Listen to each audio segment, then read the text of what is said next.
안녕하십니까. VOA 모닝뉴스입니다. 첫 소식입니다. 미국의 대북 실무 협상을 총괄하는 스티븐 비건 국무부 대북정책 특별대표가 이번 주 유럽을 찾습니다. 곧 재개될 것으로 알려진 미국 실무 협상을 앞두고 동맹국 등과 협상 진전을 논의할 것으로 예상됩니다. 박형주 기자입니다. 스티븐 비건 미 대북정책 특별대표가 8일부터 11일까지 벨기에 브뤼셀과 독일을 방문합니다. 비건 대표는 여기에서 유럽 당국자들과 만나 북한의 최종적이고 완전히 검증된 비핵화, FFVD 달성에 대한 공동의 노력을 진전시키는 방안을 논의한다고 국무부가 밝혔습니다. 특히 9일에는 브뤼셀에 있는 북대서양 조약기구 나토 본부에서 나토 관계자와 한국과 일본, 호주 등의 대표들을 대상으로 비공개 브리핑을 할 것으로 전해졌습니다.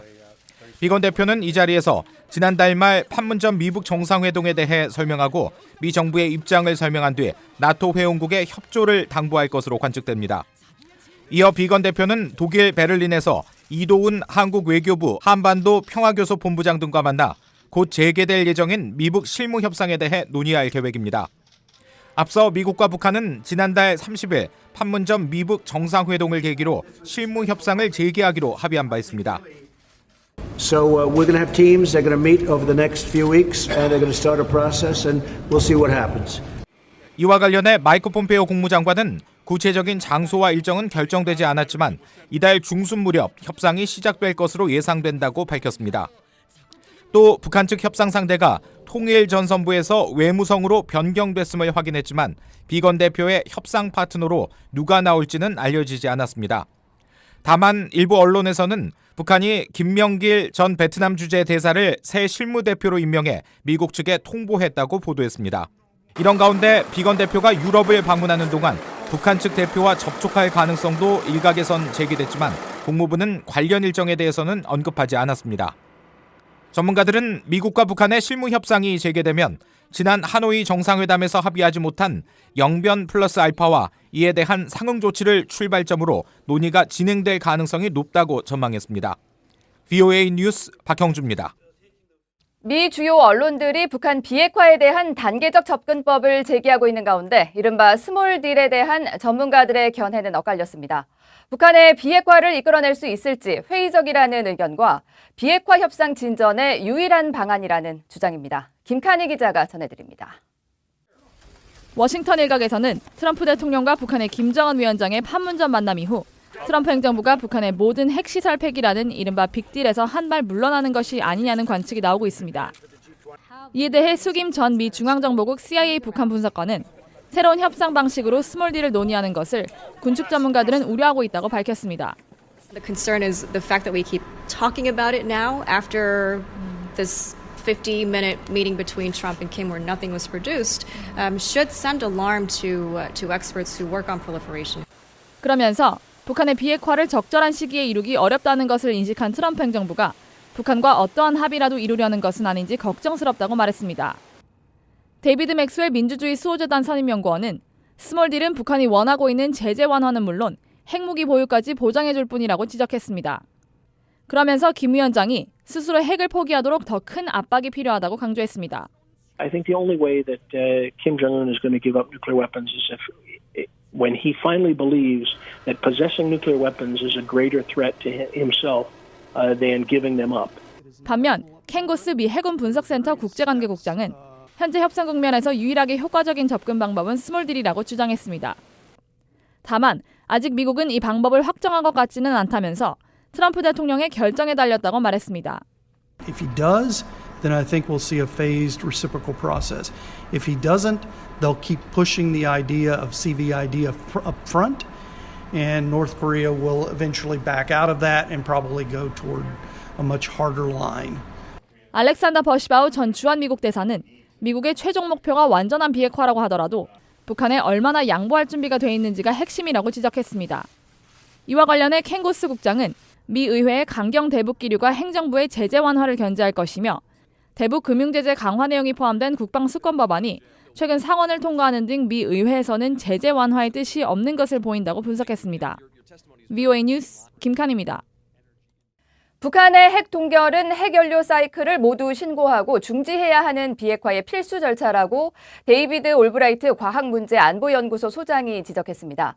미국이 그동안 북한에 쭉 요구해온 조건에서 달라진 게 없다는 것입니다. 박승혁 기자입니다. 올브라이트 소장은 VOA 인터뷰에서 미국이 우선 북한 핵의 동결을 검토 중이라는 언론 보도에 대해 동결은 당연한 수순이라고 밝혔습니다. 북한이 플루토늄과 무기급 우라늄 생산을 중단시키려면 먼저 모든 공정의 동결이 필요한 만큼 동결을 스몰 딜로 보지 않는다고도 말했습니다. So it's a little bit like, you're filling a bathtub. You do want to drain the bathtub, but the freeze in essence is turning off the tap. 즉 미국은 비핵화라는 최종 단계로 가는 과정에서 북핵 전체 프로그램의 동결을 초기 단계로 보고 있다는 것입니다. 단 북한이 하노이 미북 정상회담에서 주장했던 부분적 동결과는 다른 개념이라고 강조했습니다. 올브라이트 소장은 미국은 하노이에서 부분적 동결을 받아들이지 않을 것이라는 점을 분명히 했다며 미국이 요구하는 것은 전체의 동결이라고 밝혔습니다. We don't know where all the places they're making weapon-grade uranium. We don't know where they're making nuclear weapons. And so if North Korea is willing to freeze those activities in addition to Yongbyon, I would call it a big step. And it's a step North Korea has not agreed to do. 올브라이트 소장은 북한이 동결을 받아들인다면 이를 제대로 이행할지 검증할 국제원자력기구 IAEA 검증단이 반드시 북한 내부로 들어가 확인해야 한다고 말했습니다. 또 동결 조치만으로 제재를 해제해줘선 안 되고 모든 핵 프로그램의 완전한 비핵화가 이뤄질 때까지 제재를 유지해야 한다고 덧붙였습니다. 북한은 핵동결 선언 몇 년 후 제재 해제를 받아낸 파키스탄의 길을 가려는 속셈이라고 올브라이트 소장은 관측했습니다. VOA 뉴스 박승혁입니다. 미국이 중국, 러시아와 함께 대북 정제유 추가 공급을 차단하는 방안을 논의 중인 것으로 알려졌습니다. 유엔 안보리 관계자는 6일 VOA에 미국이 대북 정제유 공급 한도 초과 문제를 놓고 중국과 러시아와 계속 논의하고 있다고 밝혔습니다. 앞서 미국은 지난달 11일 한국과 영국, 일본 등 26개 나라가 서명한 항의 서한을 유엔 안보리에 보내 북한이 연내 수입할 수 있는 정제유의 양을 이미 초과했다며 유엔 회원국들의 추가 공급을 중지할 것을 촉구했습니다. 하지만 중국과 러시아는 미국 측의 주장에 증거가 충분하지 않다며 미국의 요구에 보류를 걸었습니다. 북한이 억류한 뒤 석방한 호주 유학생 알렉 시글리시에 대해 반공화국 모략 선전 행위로 단속했다가 사죄를 받고 추방했다고 주장했습니다.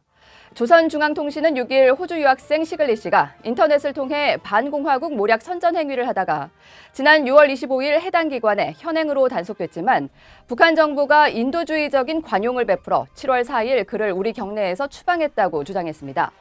그러면서 시글리시가 북한 내부 실태 자료들을 체계적으로 수집 제공하는 간첩 행위를 한 데 대해 솔직히 인정하고 사죄하면서 용서해 줄 것을 거듭 간청했다고 덧붙였습니다. 시글리시는 스웨덴 정부 특사가 북한을 방문해 고위급 인사와 접촉한 뒤 지난 4일 풀려났지만 억류 이유에 대해서는 밝히지 않았습니다.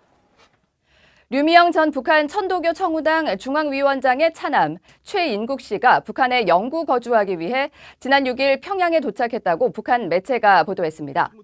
북한 대남선전 매체 우리민족끼리는 7일 최인국 씨가 북한에 영주하기 위해 7월 6일 평양 국제비행장에 도착했으며 리병철 천도교 청우당 중앙위원회 부위원장 등 북측 관계자들이 최 씨를 맞았다고 보도했습니다.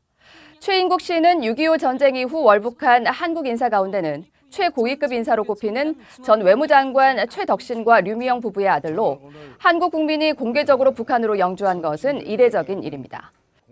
중국 의료진이 북한을 방문해 200여 명의 환자에게 백내장 수술을 해주는 등 무료 안과 진료를 진행 중인 것으로 전해졌습니다.